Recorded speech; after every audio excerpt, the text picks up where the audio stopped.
আসমানে দুর্নীতি উঠে বসে আছে, টেনে এই দুর্নীতিকে জমিতে নামাতে হবে ইনশাআল্লাহ। অঙ্গীকার হবে, আমি নিজে দুর্নীতি করব না এবং কাউকে দুর্নীতি করতে দেব না। এটা হবে আমাদের অঙ্গীকার। এই দুর্নীতিগুলার সবচাইতে বড় দুর্নীতি হলো 5 বছর পর পর ইলেকশনের মহড়া হয় আর কিছু ডাকাত এসে আপনাদের ভোট ছিনতাই করে। ওই জায়গাটা যেদিন ঠিক হয়ে যাবে, যার ভোট সে দিবে, ভোট দেওয়ার পর ভোট অনুযায়ী রেজাল্ট হবে, সেই দিন সবাই বুঝতে পারবে যে 5 বছর সামনে রেখে যে ওয়াদা দিয়েছি, কথা বলেছি, আচরণ করেছি, বাকি 5 বছর যদি এই রকম না করি তাহলে লোকজন ঘাড়ে ধরে আগামী 5 বছর পরে আমাকে সরাই দেবে। এই জায়গাটা নিশ্চিত করতে হবে ইনশাআল্লাহ। ফকিরের মানসিকতা নিয়ে রাজনীতিতে আসার দরকার নাই।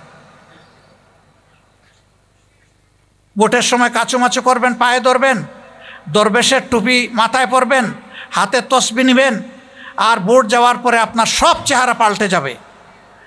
সর্বত্র আপনি শুরু করবেন কমিশন বাণিজ্য এবং চাঁদা খাওয়া। এরা হইল নিকৃষ্ট ভিক্ষুক। এই মানসিকতা যাদের, তাদের রাজনীতিতে আসার কোনো প্রয়োজন নাই। যাদের সামর্থ্য নাই, আল্লাহ তাদের জন্য ভিক্ষাকে হালাল করেছেন, কিন্তু এরা সামর্থ্যবান ভিক্ষুক। এরা দেশের টাকা লুণ্ঠন করে বিদেশে পাঠায়, বেগম বাচ্চাদেরকে আগেই পাঠাইয়া বেগম পাড়া গড়ে, আর এদেশের মানুষ দুঃখে দুঃখে মরে। আমরা আর তা হতে দেব না ইনশাআল্লাহ। এই সমাজ গড়ার জন্য আমরা আপনাদের সহযোগিতা চাই। আমাদের সন্তানেরা এমন শিক্ষা পাক, সেই শিক্ষারই আমরা ব্যবস্থা করব, যেই শিক্ষা তাদেরকে মানুষের মতো মানুষ বানাবে। সুশিক্ষায় শিক্ষিত হয়ে একদিনের জন্য বেকার থাকার প্রয়োজন হবে না, সেই শিক্ষাটাই আমরা দিতে চাই। আমাদের দেশে জনসংখ্যা নয়, আল্লাহর দান মানব সম্পদ। আমাদের দুর্ভাগ্য, আমরা জনসংখ্যাকে জনসম্পদে পরিণত করতে পারিনি। আমাদের সম্পদের কোনো অভাব নেই। আমাদের মানব সম্পদ আছে, আমাদের খনিজ সম্পদ আছে, আমাদের পানিতে সম্পদ আছে, পানির নিচে সম্পদ আছে, মাটির নিচে সম্পদ আছে। একটা সম্পদের অভাবে সবসময়ই বলি আমাদের এই কষ্ট, সেই সম্পদটা হচ্ছে সৎ চরিত্রের অভাব। ওই সম্পদটা নাই, আল্লাহর ভয় নাই, মানুষের প্রতি দায়বদ্ধতা নাই। যদি আল্লাহর ভয় এবং মানুষের প্রতি দায়বদ্ধতা থাকতো, তাহলে ইলেকশনের সময় যেভাবে লোকেরা বলে আমি জাতির একটু খেদমত করতে চাই, একটু সেবার সুযোগ আমাকে দেন, তো 5টা বৎসর সেবক হিসাবে কাটাতো। কিন্তু মিথ্যা ওদের বলি, দুঃখাবাজ। এরা যা এসে বলে, যুগে যুগে এটা প্রমাণ হয়েছে, এরা বারবার জাতিকে ধোঁকা দিয়েছে। আরেক দল আছে দেখবেন, বলে যে আমরা কোরআন সুন্নাহর বিরুদ্ধে কোনো আইন করব না। আরে কোরআন সুন্নাহর বিরুদ্ধে করবা না, সাহস করে একটু বলো না কেন যে আমরা কোরআন সুন্নাহ অনুযায়ী আইন চালাবো। যতবার তোমরা বলেছ ততবার জাতিকে ধোঁকা দিয়েছ। কে বলে নাই? অতীতে যারা শাসন করেছে এই কথা সবাই বলেছে, আর সবাই এসে আলিম উলামা ইসলামপন্থীদের উপর তারা আক্রমণ করেছে। এরা নিকৃষ্ট ওয়াদা লঙ্ঘনকারী। রাস্তা পরিষ্কার, বাইয়ে না, একটা হক আর একটা বাতিল, মাঝখানে কিছু নেই, হয় হক না হয় বাতিল। আপনারা সবাই বিবেকবান মানুষ, কে হক কে বাতিল এতটুকু বোঝার যোগ্যতা আল্লাহ তাআলা আপনাদেরকে দান করেছেন। আমরা আপনাদেরকে অনুরোধ করব, আসুন আমরা ন্যায়ের হকের সঙ্গী হই, তাহলে সমাজে ইনশাআল্লাহ ন্যায় বিচার কায়েম হবে। আর ন্যায় বিচার যদি কায়েম হয়, তাহলে রাজার হস্ত করে সমস্ত কাঙ্গালের দন চুরি, ওইটা আর চলবে না ইনশাআল্লাহ। সবার আগে রাজার হাত কাটা যাবে, কারণ সে লোভের বশবর্তী হয়ে করছে। পেটের ক্ষুধার জ্বালায় যে চুরি করবে, আল্লাহে তার হাত কাটার কোনো অধিকার রাষ্ট্রের নাই।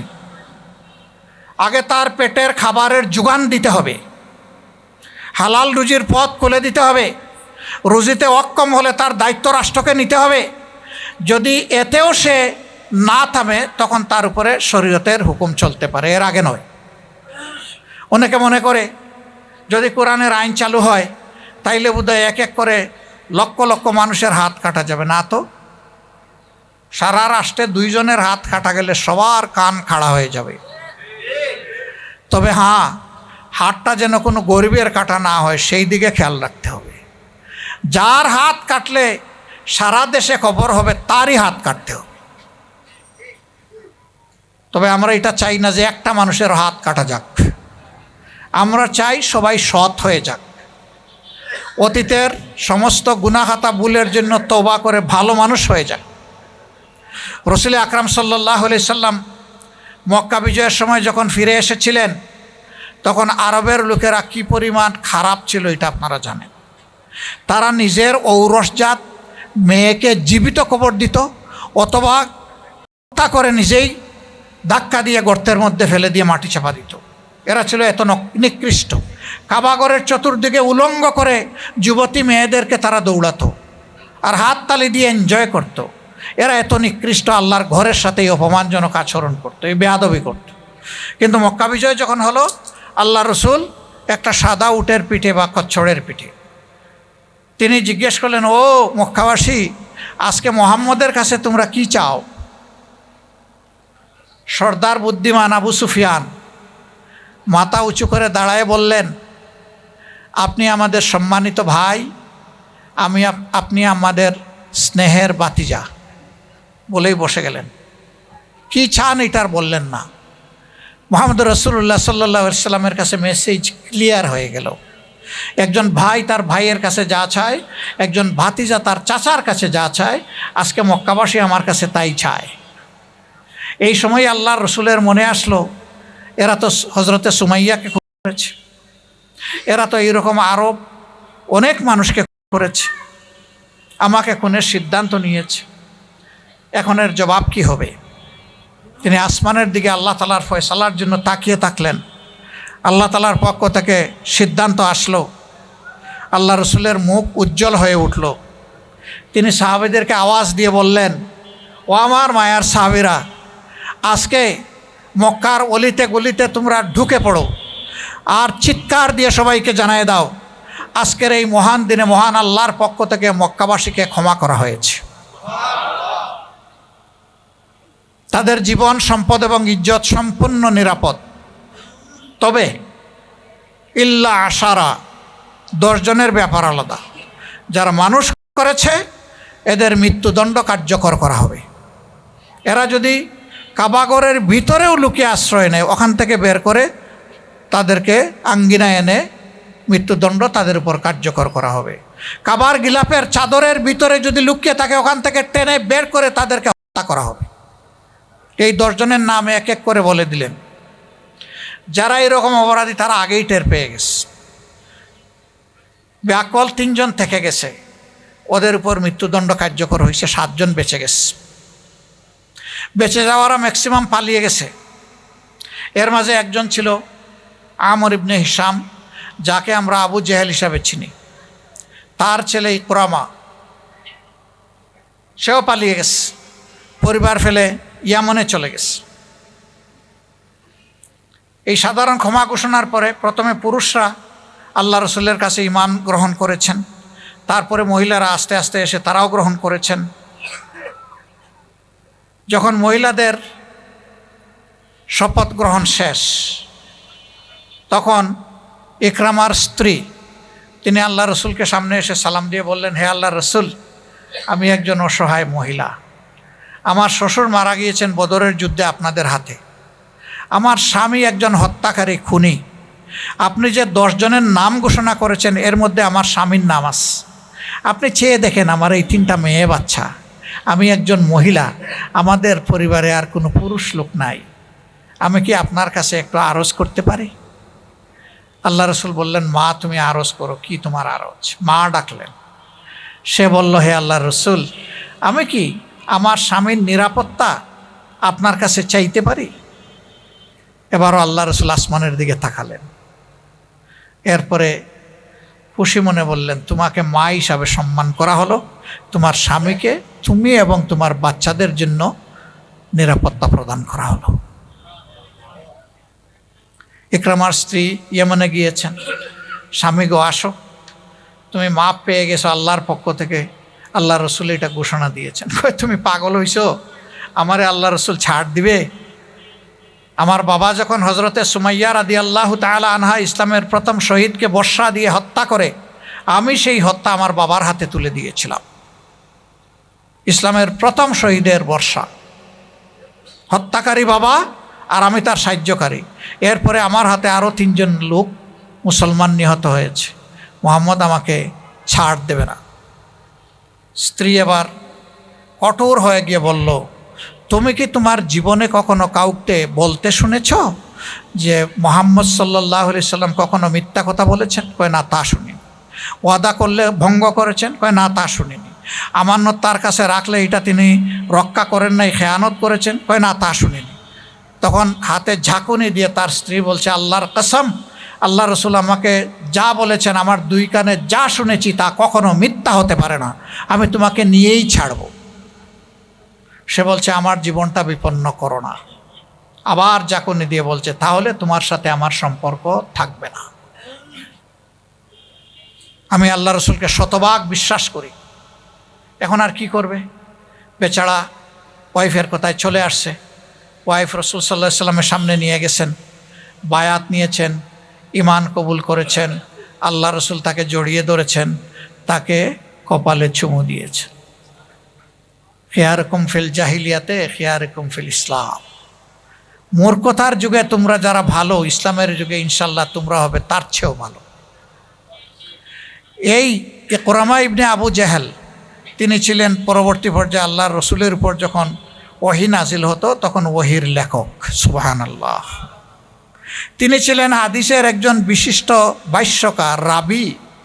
তার বর্ণিত কোনো হাদিসের উপর কেউ আর কলম বসান নাই। তিনি যুদ্ধের ময়দানে একজন সাধারণ সৈনিক হিসাবে অংশগ্রহণ করেছেন। শেষ পর্যন্ত যুদ্ধের সেনাপতি হিসাবে পতাকা হাতে নিয়েছেন। হাত কেটে বিচ্ছিন্ন করা হয়েছে, পতাকাকে দাঁতে কামড় দিয়ে ধরেছেন, তারপরে তাকে গলা কেটে জবাই করা হয়েছে। এই পর্যায়ে তিনি শহীদ হয়ে আল্লাহর দরবারে চলে গেছেন। আরেকজন দুর্দর্শ মহিলা, তার নামও আমরা সবাই জানি, হিন্দা, আবু সুফিয়ানের স্ত্রী। বড় কষ্ট দিয়েছে সে আর তার ননদ উম্মে জমিল, এই 2 জন মিলে। তাকে যখন মহিলারা বলল সবাই ঈমান এনেছে, তুমি বসে আছে কোনো তোমার ঘরে? কয় যে বাবা তোমাদের ঠিক আছে, আমার ঠিক নাই। কয় কেন ঠিক নাই? যে ওহুদের যুদ্ধে আমি মুহাম্মদের আপন চাচা হজরতে হামজার পেট ছিঁড়ে কলিজা টেনে বের করে আমি চিবিয়েছি, আমাকে মুহাম্মদ ক্ষমা করবে? কয় দেখো, যেই 10 জনের নাম ঘোষণা করা হয়েছে ওর মধ্যে তোমার নাম নাই, তুমি ক্ষমা পেয়ে গেছো। বিশ্বাস করে না, ওরা টেনে এসে নিয়ে আসছে। আনার পরে এখন আল্লাহ রসুল তাকে বায়াতের কথা বলছেন একটা একটা করে। সে আল্লাহ রসুলের সাথে বিভিন্ন ধরনের পেছালো কথা বলে। আল্লাহ রসুল হাসতে হাসতে বায়াতটা শেষ করে বললেন, আল্লাহ আমার উপরে এবং তোমার উপরে রহম করুন, তুমি যাও। এই মহিলা, ইসলামের একটা কঠিন যুদ্ধ ছিল মুতার যুদ্ধ। সেই যুদ্ধে কাফিরদের ভয়ঙ্কর আক্রমণে মুসলমানদের পা থরথর করে কেঁপে উঠেছিল। তারা হালকা একটু হেঁচকা দিয়ে পিছনের দিকে আসতে চেয়েছিলেন। এই মহিলা ওই যুদ্ধে ছিলেন একজন যোদ্ধা হিসাবে। ডানা মেলে চিৎকার দিয়ে বলল, অসম্ভব। যুদ্ধে মুসলমানদের জন্য হয় বিজয়, না হয় শাহাদাত, তৃতীয় কোনো পথ খোলা নাই, কাউকে আমি পিছনে যেতে দেব না। আল্লাহু আকবার। এরপরে সবাই সামনে দৌড়াইয়া তলোয়ার ঘুরাইয়া যখন আবার যুদ্ধ শুরু হলো, আলহামদুলিল্লাহ আল্লাহ তলোয়ারের তেজ বাড়াই দিলেন, বরকত দান করলেন। যুদ্ধে বিজয় নিয়ে তারা সন্তুষ্ট চিত্তে হাসি মুখে মদিনায় ফিরলেন। গিয়ে রসুল করিম সাল্লাল্লাহু আলাইহি সাল্লামকে এই ঘটনার বিবরণ দিলেন। তিনি বললেন, আলিমুল গায়েব এইভাবেই মানুষের ব্যাপারে পরিকল্পনা করে থাকেন। কাজেই অনেকে অনেক পরিকল্পনা করে, কিন্তু আখের গিয়ে আল্লাহ তাআলার পরিকল্পনা বাস্তবায়ন হয়। আমি শেষ করব এই কথা বলে, 24-এর 5 আগস্টের আগে আমি তো কল্পনা করি নাই, আমি জানি না আপনারা কল্পনা করেছিলেন কিনা যে এই 5 আগস্ট বাংলাদেশে এমন একটা ঘটনা ঘটবে। কেউ আপনারা কল্পনা করেছিলেন এই 5 আগস্ট? হ্যাঁ, সবাই আল্লাহর কাছে বলেছেন, আমিও বলেছি। আমিও মাতাফে গিয়ে কাবাগরকে সামনে রেখে চোখের পানি ফেলে ফেলে বলেছি, আল্লাহ মজলুম এই জনপদকে জালিমের হাত থেকে তুমি উদ্ধার করো। কিন্তু আল্লাহ কখন উদ্ধার করবেন এটা তো জানতাম না। আল্লাহ সব কিছুকে তাজ্জুব করে দিয়ে 5 তারিখ এদেশের জনগণকে আল্লাহ তাআলা একটা মুক্তি উপহার দিয়েছেন।